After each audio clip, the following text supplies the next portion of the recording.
이란 지도부가 흔들리고 중동 전선이 다시 불붙는 순간 세계 방산 시장의 시선은 의외의 곳으로 향하고 있습니다. 바로 한국입니다. 이번 흐름의 핵심은 한 가지입니다. 전쟁이 길어질수록 가장 먼저 부족해지는 것은 최첨단 무기가 아니라 매일 소모되는 탄약과 즉시 투입 가능한 장비라는 사실입니다. 트랜스크립트는 3월 1일 이란 최고 지도자 아야톨라 알리 하메네이 사망설과 미국 이스라엘 합동 공습을 출발점으로 삼고 있습니다. 다만 이 부분은 실제 보도와 공식 확인이 엇갈릴 수 있는 민감한 사안이기 때문에 단정이 아니라 중동 권력 공백 가능성이라는 관점에서 봐야 합니다. 중요한 것은 한 인물의 생사보다 이란 체제가 흔들릴 경우 중동 전체의 군사 균형이 어떻게 바뀌는가입니다. 하메네이는 1939년 마슈하드에서 태어났고 1979년 이슬람 혁명 이후 권력 핵심으로 올라섰습니다. 1981년 대통령에 선출된 뒤 두 차례 연임했고 1989년 호메이니 사망 이후 최고 지도자 자리에 올랐습니다. 이란에서 최고 지도자는 단순한 국가 원수가 아닙니다. 핵 개발과 탄도미사일 운용과 외교 정책의 최종 결정권을 쥐는 자리입니다. 사법부 수장 임명과 군 지휘 체계와 국가 미디어 운영까지 영향을 미치는 구조입니다. 2022년 22세 쿠르드계 여성 마흐사 아미니 사망 이후 이란 전역에서 대규모 시위가 벌어졌고 이란 당국은 사망자를 3,117명으로 발표했습니다. 그러나 외부 추산은 3만 명을 넘는다는 주장까지 나왔습니다. 올해 초 경제난에 지친 테헤란 상인들의 항의도 전국적 반정부 움직임으로 확산됐습니다. 장기 제재와 핵 개발 압박과 내부 불만이 겹치면서 이란은 군사적 충돌이 없어도 이미 한계점에 접근한 상태였습니다. 이란 헌법상 차기 최고 지도자는 88명의 전문가 회의가 선출합니다. 트랜스크립트에는 핵심 지도부 공백에 대비해 4단계 승계 서열과 직위별 최대 4명의 후임자 지정이 언급됩니다. 이 구조가 작동하면 이란은 방역을 이어갈 수 있습니다. 반대로 승계 체계가 흔들리면 이란군과 혁명 수비대는 서로 다른 방향으로 움직일 수 있습니다. 중동 정세의 위험성은 바로 이 불확실성에서 나옵니다. 이란의 군사력은 여전히 가볍게 볼 수 없습니다. 2025년 6월 이스라엘과의 12일 교전 직전 이란은 약 3,000발의 중거리 탄도미사일을 보유한 것으로 언급됩니다. 그중 약 500발을 소진했고 이스라엘은 이란 미사일 발사대의 약 70%를 파괴했다고 발표했습니다. 그래도 현재 이란이 가동 가능한 중거리 탄도미사일은 2,000기 이상으로 추정됩니다. 이란은 사거리 2,500km의 세질 미사일과 사거리 2,000km급 케이바르 미사일과 사거리 1,400km급 하지 카셈 미사일을 운용하는 것으로 알려져 있습니다. 테헤란과 주변 지역에 발사 거점이 집중돼 있고 걸프만과 케르만샤 지역에는 최소 5개의 지하 미사일 도시가 구축된 것으로 언급됩니다. 2020년부터 지하 발사 시스템을 실전 운용했다는 분석도 있습니다. 2023년 6월에는 이란이 자체 제작 극초음속 탄도미사일을 공개했습니다. 음속의 5배 이상으로 비행하며 궤적을 바꿀 수 있다는 주장이 붙었습니다. 이 능력이 실제 전장에서 어느 정도 검증됐는지는 별개 문제지만 이스라엘 입장에서는 매번 방공망 전체를 가동해야 하는 압박으로 작용합니다. 아이언돔과 데이비드 슬링과 에로우 체계가 동시에 움직이면 요격 미사일과 포탄과 정비 수요가 폭발적으로 늘어납니다. 여기서 한국 방산의 위치가 드러납니다. 미국은 이스라엘과 우크라이나라는 두 전선을 동시에 지원해야 합니다. 이스라엘이 비축했던 155mm 포탄 30만 발을 우크라이나 지원으로 전용했다는 점은 서방 탄약 공급망이 얼마나 빠르게 압박받고 있는지 보여줍니다. 나토가 생산량 확대를 추진해도 실제 생산 라인이 늘어나는 데는 시간이 필요합니다. 한국의 강점은 비축량과 생산력입니다. 트랜스크립트 기준 한국은 105mm 포탄 약 340만 발과 155mm 포탄 약 390만 발을 비축한 것으로 언급됩니다. 전시체계로 전환할 경우 155mm 포탄을 월 30만 발 이상 생산할 수 있다는 수치도 제시됩니다. 풍산 한 곳만 해도 연간 1억 발 이상의 탄약 생산 능력을 갖춘 것으로 설명됩니다. 이스라엘이 해외에서 조달하는 탄약류 중 53.7%가 한국산이라는 수치도 중요합니다. 폭탄과 수류탄과 어뢰와 지뢰와 미사일과 포탄을 포함한 넓은 범위에서 한국산 탄약이 절반 이상을 차지한다는 의미입니다. 2014년 가자지구 충돌 당시 이스라엘은 한국산 탄약을 긴급 조달했고 이 경험은 양국 신뢰를 강화했습니다. 양국 관계는 1973년 욤키프르 전쟁으로 거슬러 올라갑니다. 당시 이스라엘은 미국의 전차 긴급 지원이 막히자 한국이 보유하던 EM 사셔먼 전차 약 400대를 확보한 것으로 언급됩니다. 이미 생산 중단 후 20년이 넘은 구형 전차였지만 이스라엘은 부품을 개조하고 현장 수리를 거쳐 실전에 투입했습니다.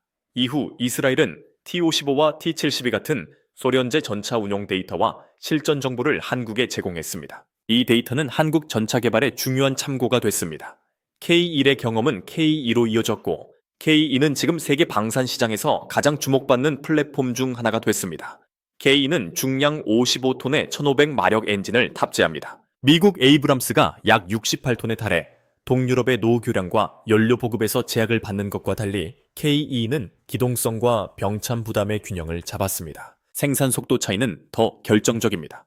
유럽의 주요 전차 제조사 KNDS가 레오파르트 계열 전차를 연간 약 50대 생산할 수 있는 반면 현대로템은 K2를 월 50대 수준으로 생산할 수 있는 체계를 갖춘 것으로 언급됩니다. 연간 기준으로 12배의 차이입니다. 러시아 우크라이나 전쟁 이후 유럽 각국의 전차 공백이 커진 상황에서 이 차이는 단순한 산업 문제가 아니라 전략 문제가 됩니다. K2의 약점으로 지적돼 온 부분은 측면 방호와 드론 및 대전차, 유도탄 대응력이었습니다. 하지만 한국은 능동 방어 체계를 통합하며 이 문제를 빠르게 보완했습니다. 이 체계는 탐지와 위협 판별과 요격의 3단계로 작동합니다. 레이더와 적외선 센서가 초당 수십 개의 물체를 추적하고 알고리즘이 로켓과 미사일과 드론을 구분한 뒤 밀리초 단위로 요격 여부를 결정합니다. 루마니아는 내년 K2 계약 체결을 목표로 협상을 진행 중인 것으로 언급됩니다. 아르메니아도 국방장관이 한국을 방문해 K2 도입을 협의했습니다. 산악 지형과 국경 충돌 경험을 가진 국가들에게 K2의 경량화와 험지, 주행 능력은 강한 매력으로 작용합니다. 폴란드가 K2 전차와 K9 자주포를 대량 도입하고 현지 탄약 공장 건설까지 요청한 것도 같은 흐름입니다. K2 4차 양산분부터는 1500마력 국산 변속기 탑재가 결정됐습니다. 과거 독일제 변속기를 사용할 때는 수출 때마다 독일 정부의 재수출 승인이 필요했습니다. 국산화가 완료되면 이 병목이 사라집니다. 국산 변속기는 내구성 평가를 통과했고 튀르키예 사막 지형에서 수천 킬로미터 주행 시험까지 마친 것으로 설명됩니다. K9 자주포도 이미 검증된 수출 플랫폼입니다. 핀란드와 노르웨이와 에스토니아와 호주와 인도와 이집트를 포함해 10여 개국이 K9를 도입했습니다. K9는 155mm 자주포로 사거리 40km 이상과 분당 6발 발사 능력을 갖춘 것으로 언급됩니다. 우크라이나 전쟁은 결국 포병 화력과 탄약 공급이 전선을 지탱한다는 사실을 다시 보여줬습니다. KF-21 보라마에도 유럽 시장에서 관심을 넓히고 있습니다. 폴란드 공군의 평가와 유럽 방산 관계자들의 관심이 이어지고 있습니다. KF-21은 싸 5세대급 전투기로 분류되지만 ESA 레이더와 내부 무장창 적용 계획을 통해 스텔스성과 전자전 능력을 단계적으로 높이고 있습니다. F-35보다 개발비와 운용 유지비 부담이 낮다는 점은 중견 공군 국가들에게 매력적인 조건입니다. 천공이 도 중동 시장에서 주목받고 있습니다. 사우디아라비아와 UAE 이 같은 국가들이 탄도미사일과 순항미사일과 전투기 위협을 동시에 고려하는 환경에 놓여 있기 때문입니다. 이스라엘의 아이언돔이 단거리 로켓 방어의 강점을 가진다면 천궁이는 중거리 위협 대응에서 한국형 해법을 제시할 수 있습니다. 세계는 지금 2개 이상의 대형 전선을 동시에 감당하며 탄약 부족을 겪고 있습니다. 러시아 우크라이나 전쟁은 3년을 넘겼고 중동 긴장은 이란 변수로 더 복잡해졌습니다. 유럽 주요국들은 GDP 대비 국방비를 2%에서 3%로 올리는 논의를 시작했고 일부 국가는 4%까지 검토하고 있습니다. 이 돈은 결국 전차와 자주포와 방공망과 탄약 비축으로 흘러갈 가능성이 큽니다. 그래서 한국 방산의 부상은 우연이 아닙니다. 1960년대부터 이어진 이스라엘과의 협력, 1973년 셔먼 전차, 제공소련제 전차 데이터, 확보, K1과 K2 개발, K9의 세계시장 확대, A50 수출, KF21 개발 105mm와 155mm 포탄 비축과 생산 체계가 한 방향으로 쌓였습니다. 위협 속에서 생존을 위해 만든 산업이 이제 세계가 찾는 공급망이 된 것입니다. 전쟁이 길어질수록 세계는 더 빠른 생산과 안정적인 납품과 검증된 성능을 요구합니다. 한국은 이 세 가지를 동시에 제시할 수 있는 드문 국가입니다. 이란의 미사일 위협이 커질수록 이스라엘은 탄약과 방공망 보충을 고민할 수밖에 없고 유럽의 전차 공백이 커질수록 K2와 K9의 존재감은 더 커질 수밖에 없습니다. 결국 이번 중동 위기와 세계 방산 시장의 변화가 던지는 메시지는 분명합니다. 한국 방산은 더 이상 주변부 공급자가 아닙니다. 탄약과 전차와 자주포와 전투기와 방공망을 함께 제시하는 종합 방산 공급자로 올라섰습니다. 그리고 분쟁이 길어지는 시대에는 가장 늦게 흔들리는 공급망을 가진 나라가 가장 강한 협상력을 갖게 됩니다. 지금 그 자리에 한국이 서 있습니다.